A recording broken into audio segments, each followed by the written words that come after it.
In 1994, James O'Barr would write out a 16-page treatment for a story he felt could take the themes of the original in a different, yet familiar direction.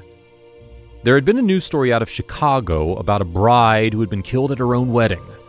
The church venue had been the scene of a robbery in progress involving an Irish gang who were attempting to rob the parish where the collections were being held. As the gangsters got lost trying to make their getaway, they ended up in the middle of a wedding in progress. One of the guests present at the ceremony was an off-duty cop. A shootout ensued, the wedding day turned into a massacre, and 13 people were killed. O'Barr's often stated that during the days of developing The Crow, he read a story about a young woman murdered over a $20 engagement ring, and how the heartbreakingly senseless crime had resonated with him as he scripted the story of Eric and Shelley. And so now, the aforementioned story about the wedding day slaughter was another true crime story that would inspire O'Barr to create an original Crow story about justice and injustice. O'Barr's rejected idea for a sequel was called The Crow, the Bride. He said, "That story always stuck with me, and that day's supposed to be the happiest day in someone's life, and it couldn't get more tragic than that." O'Barr was paid $10,000 for the treatment by Miramax, and the story would follow the unnamed bride, killed at her own wedding in a gruesome case of wrong place, wrong time, who was then resurrected to eliminate and exact revenge upon those responsible for the massacre. The story would be a sort of High Plains Drifter meets Joan Jett, infused with elements that would make Kill Bill a worldwide hit for Miramax several years later. The bride, accompanied by the Skull Cowboy, a character from the original book whose filmed scenes were omitted from the movie, would see her soul return to her body following death. Once risen, she would track down and execute the villains in familiar Crow fashion. It isn't a good day to be a bad guy, as the bride would be guided on a single-handed mission to show no mercy and to make the gangsters pay with their lives. As the story proceeds, we would see the striking imagery of an undead bride whose blood-splattered wedding dress begins to disintegrate. And as the story progresses, she holds it together with nails and barbed wire. O'Barr would say years later that, "I wrote out a treatment. It tells you every plot point and tells you everything in the story. And they paid me for it. They said, 'Nah, we can't make this. First of all, no one's going to see an action movie with a female lead.' And I was like, if you do it right, it doesn't matter if it's about gender, it just has to be handled right." They declined. And so there's the script, and I did a bunch of illustrations for it as well, and they threw it on the shelves at Miramax. O'Barr's treatment for The Bride still sits unmade in Miramax's vaults. The studio's final word on the matter was, "This is useless to us. No one's going to go for a female Crow. There just isn't a market for that." O'Barr would later dust off the proposed sequel storyline and rework it for an original, as yet unreleased work-in-progress graphic novel. It's a long-term project O'Barr has currently been working on between other projects.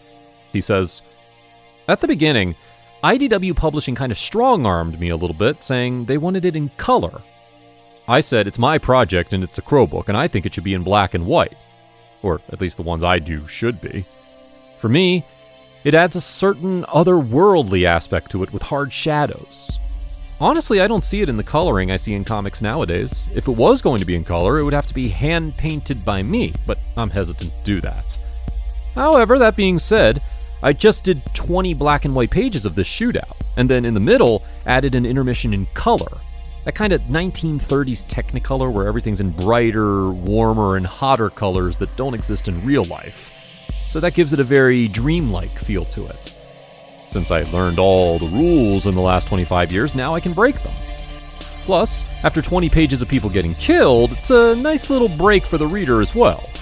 Still, even though they're pretty and bright, happy colors, just them having been done by me has sort of a haunting, creepy quality about it as well. Also, I think it's kind of funny that it's a Crow book, but I'm 60 pages into it and birds haven't appeared in it once. I'm using rabbits this time. Not talking rabbits, but they are the animal in it. I think it's so close in feel and atmosphere to the original book, all on a much higher level of competence that people don't even notice there's not a bird in it. The bird will make a few cameo appearances.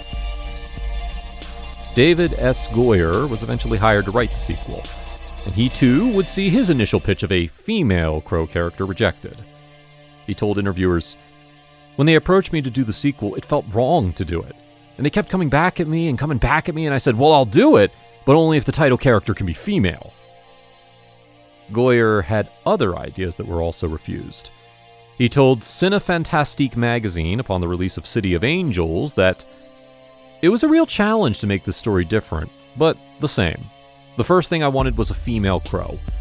The second thing I wanted, and I lost this battle too, was to do a gaslight Crow, set in Victorian England or turn-of-the-century New York.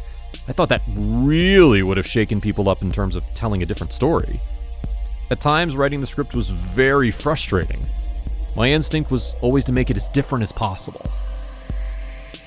After writing a 20-page treatment that explored original angles to the mythology, Goyer says the studio threw that out the window and said, "We want to do it with a guy who looks like Brandon Lee." And what I should have done is just quit the project, but I didn't, and it was a miserable experience. The sequel that we eventually got, The Crow City of Angels, was released on the 30th of August 1996. And due to the meddling and re-editing that took place, the director's original vision was tampered with haphazardly as the studio demanded a 90-minute edit that followed the beats of the original Crow movie as closely as possible. The studio took it upon themselves to re-edit and restructure everything to fit that template. They didn't really want a sequel as much as they wanted a remake. The director Tim Pope would eventually disavow the film, as he says the final edit bore little resemblance to what was originally intended. It's been said that if the original Crow feels like a nightmare, then the sequel feels like a dream. It's also been described as a visual poem with its yellow and green color palette and surreal, gorgeous set design and its ethereal cinematography. If you've seen The Crow 2, you'll have your own opinions on it, but no matter where you stand, there's no question that this mishandled Nocturne was a case of what could have been versus what was.